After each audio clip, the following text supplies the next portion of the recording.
Hello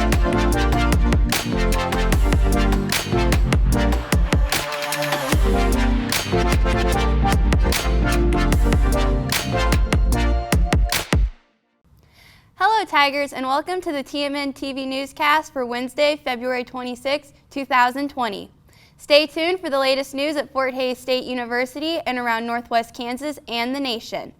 I'm Lexi Gross, and Haley White will join us later to fill you in on what's going on in sports. But first, here's what's making news in Tigerland. Locals have been buzzing since the announcement of Fuzzy's Taco Shop making a home in Hays. Now they won't have much longer to wait. Fuzzy's is excited to open by the end of March, according to its owners. Shane Coyne and Tom Lovewell, the co-owners, have been pleased with the excitement about the new restaurant in Hays. Fuzzy's offers Mexican Baja taste along with creative drinks and affordable meals, the owner said. There are also Fuzzy's taco shops in Wichita and Topeka, the company's CDO told TMN reporter Trevor Pfeiffer. Fuzzy's will be located at 4310 Vine in Hays. Several Student Government Association members participated in Higher Education Day last week in Topeka.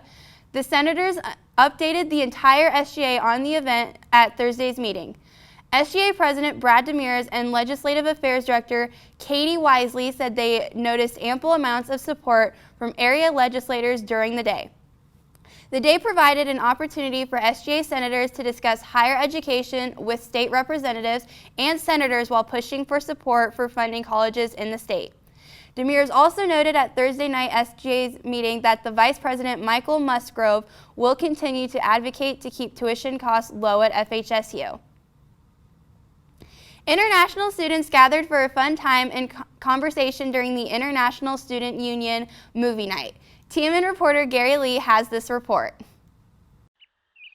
On Thursday, February 20th, the International Student Union held an International Student Union movie night. The Impact of Foreign Films event at 2R on the second floor of McManus Hall. Godzilla.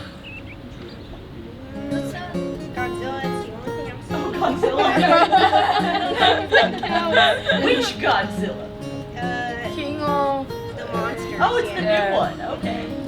Members from different countries and regions of the world actively participated in the discussion and discussed the influence of domestic and foreign films. My name is Tia Hayworth, and I am a geography major.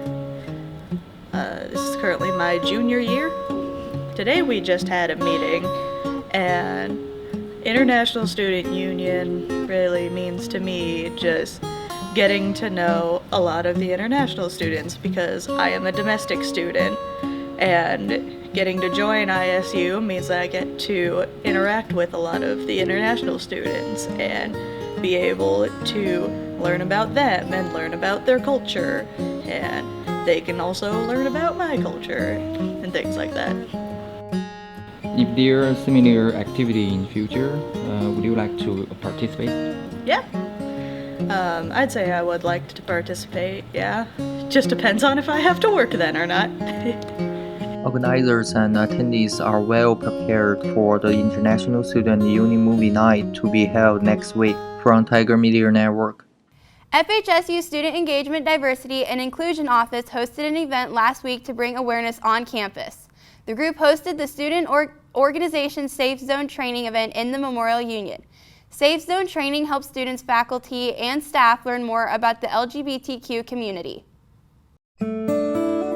On Tuesday afternoon, the Student Engagement, Diversity, and Inclusion Office organized Student Organization's Safe Zone training in the Pioneer Room on the second floor of Memorial Union. Safe Zone is training where students, faculty, and staff can learn more about the LGBTQ community. The training provides a core vocabulary, offers individuals the opportunity to ask questions, and learn more about gender and sexual identities. During the training, participants actively spoke and raised questions, and even exchanged group members for group discussion. After the training, participants asked relevant questions, and the organizers were patient and meticulous in their answers. My name is Mallory Hood. I'm a graduate student that works down in student engagement, and I am the facilitator for the Safe Zone training. During this program, you can learn more about the LGBTQ community and different ways to gain more knowledge about identities, privileges, and that sort of thing during this training. Something to gain for as a participant would be you are now certified to be a safe zone for people to come and talk to and be able to speak openly about your experiences, whether you are a member of the LGBTQ community or not. The training had both large and small groups of activities to share perspectives and increase knowledge of the LGBTQ community. For nearly 3 years, Breathe Coffee House in downtown Hayes has been hosting free meals to people in the community.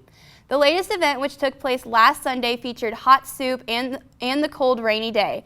The ingredients for the soup were donated by people in the community. Approximately 40 people were served Sunday night. Students from FHSU's nursing program volunteered to help serve the meal.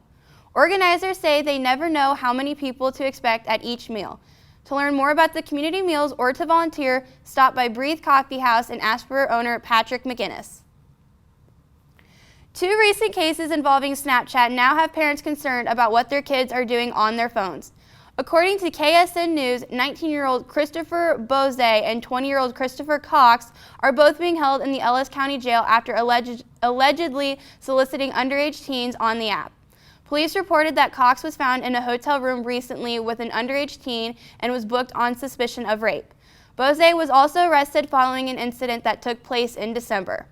Police are now urging parents to watch what their children do on social media and warn them to make sure they are not posting or tagging their location. The gloves came off in Tuesday night's Democratic debate. The Democratic Party took to the stage in South Carolina right before the state's primary Saturday. Frontrunner Bernie Sanders took most of the heat from the 6 other candidates in the hope to knock him off the road to the Democratic nomination. According to CNN News, they argued that nominating Sanders would weaken the Democratic Party in the general election, both against Trump and in the House and Senate races.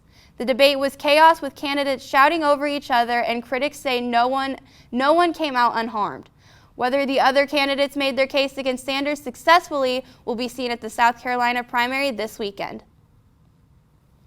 Disney and the media world were shocked to learn of a change in the #1 position. Bob Iger, who is the second most important person behind Walt Disney himself, announced he will be stepping down from the position of CEO.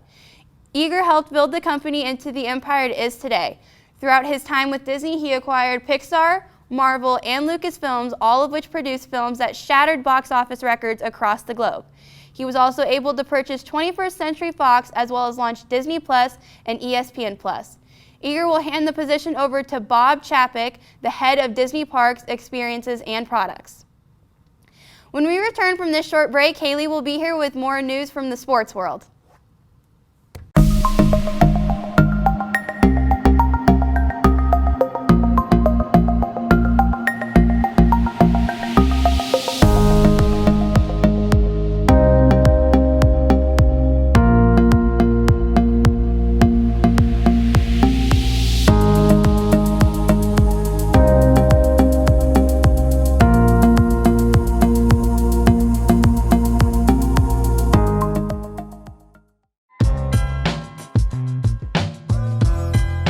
Tiger Media Network is the independent student media organization here at Fort Hays State University. It encompasses audio, video, print, photography, digital news. There's a little bit of everything at TMN. They offer so many different events, opportunities, so many different things to go out and do and learn so that you can make a more compelling story and just help develop you as a storyteller. I toured this facility and I saw this radio station and then the TV studio, and I was like, yeah, this is something that I definitely need to be a part of. Here, you know, I was instantly able to make my own content, being able to broadcast my own shows. If you have a passion about sports or about news, it doesn't matter. You can come here and you can work from day one and get that experience that demonstrates your ability to be a professional in the media industry.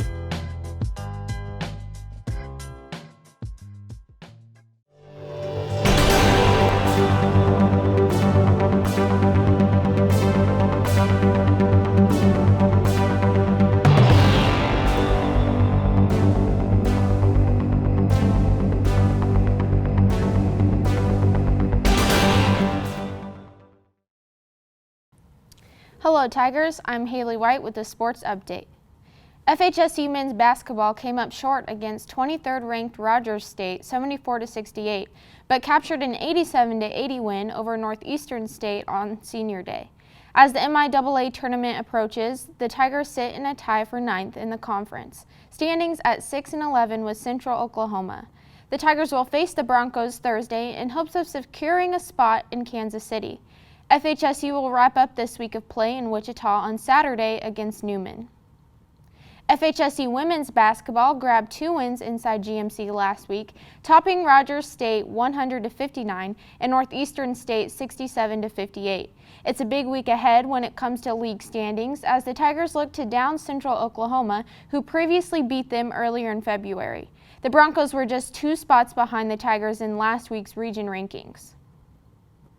After going 1-3 against CSU Pueblo, FHSU baseball sits at 10-6 on the season. The Tigers grabbed the first win of the series with 1 run in 10 innings. CSU Pueblo left the Tigers scoreless in the second game, beating Fort Hays 4-0. The Thunderwolves closed Saturday's doubleheader with a 6-2 win, followed by an 11-4 win on Sunday during the series finale. The Tigers hit the road for the first time this season to open conference play at Pittsburgh State with a 3-game series against the Gorillas this weekend. FHSU softball also sits at 10-6 overall after going 2-2 at the Edmond Regional Festival last weekend. The Tigers had offensive trouble during the first 2 games as the team collected just 1 run for both games. Runs were key for the Tigers during Saturday's sweep as FHSU beat Midwestern State 7-3 and St. Mary's 3-2. The Tigers will have 6 to play against non-conference opponents this weekend in Topeka before heading into MIAA play the following week. FHSU's track and field posted several strong finishes at the Nebraska Tune-Up to wrap up the indoor regular season. Ryan Stanley continues his provisional streak in the pole vault after clearing the 16-foot 6-inch bar and placing first among D2 competition. Perry Lang was also the top D2 finisher in the 60-meter hurdles, posting a time of 8.94 seconds. Trevor Medina and Lindsey Shoup both placed second in their respective events, as Medina finished in the 600-meter run in 1 minute and 27 seconds, and Shoup competed in the 400-meter dash. The 2020 MIAA Indoor Track and Field Championships will be in Pittsburgh this weekend. 3 FHSU wrestlers made the NWCA D2 individual rankings list while heading into the postseason. Brandon Ball, Arias Jones, and Anthony Scantlin all obtained spots in the top 12 in the country in their respective weight classes. Ball ranked second at 141 pounds after producing a perfect record of 13 wins and 0 losses in the regular season. Finishing 24-8, Jones sits at number 7 in the 184-pound rankings. Scantlin obtains the 12th spot at 149 pounds after going 25-11 this season. The Tigers will head into the postseason inside GMC as FHSU is set to host the 2020 NCAA D2 Super Region 4 Championships on Sunday. NCAA men's basketball power rankings were shaken after 3 of the top 5 teams were upset over the weekend. Number 3 Kansas took down number 1 Baylor 64-61. Number 2 Gonzaga was upset by number 23 BYU, and number 4 San Diego State was beaten by UNLV. Entering week 17 of play, Kansas sits atop the rankings at number 1. Baylor moved down to number 2, Gonzaga now sits at number 3, and San Diego State moved down to number 5. Part 2 of the Sunflower Showdown will take place inside Bramlage Coliseum this Saturday. KU beat the Wildcats 81-60 during their first meeting this season. That concludes this episode. Tune in next week for another episode of TMNtv. To stay up to date on the latest news and information throughout the week, visit tigermedianet.com. Until then, remember, roar Tigers.